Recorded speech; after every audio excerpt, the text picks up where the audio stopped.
വാമനപുരം നദിയിൽ 2 പേർ മുങ്ങി മരിച്ചു. വള്ളക്കടവ് സ്വദേശി ബിനു, വിദ്യാർത്ഥിയായ പാലോട് കാലൻകാവ് സ്വദേശി കാർത്തിക് എന്നിവരാണ് മരിച്ചത്.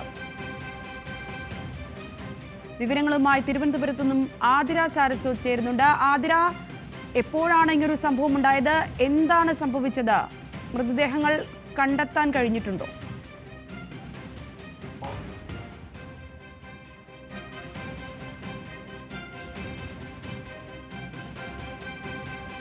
ചെറുക്കാനായിരുന്നു ഇവരെത്തിയത്. 2 കുടുംബത്തിൽ നിന്നുള്ളവരാണ് ഇവിടെ എത്തിയത്. കാർത്തിക് ആദ്യം വെള്ളത്തിലേക്ക് വീഴുകയായിരുന്നു. കാർത്തിക്കിനെ രക്ഷിക്കാനാണ് ബിനു ഇറങ്ങിയത് എന്നാണ് അറിയാൻ കഴിയുന്നത്. എന്തായാലും ഇരുവരുടെയും മൃതദേഹം നാട്ടുകാർ പുറത്തെടുത്തിട്ടുണ്ട്. വള്ളക്കടവ് സ്വദേശി ബിനു, പാലോട് കാളൻകാവ് സ്വദേശി കാർത്തിക് എന്നിവരായിരുന്നു അപകടത്തിൽ മരിച്ചത്. കാർത്തിക് വിദ്യാർത്ഥിയാണ്. ശരി ആതിര,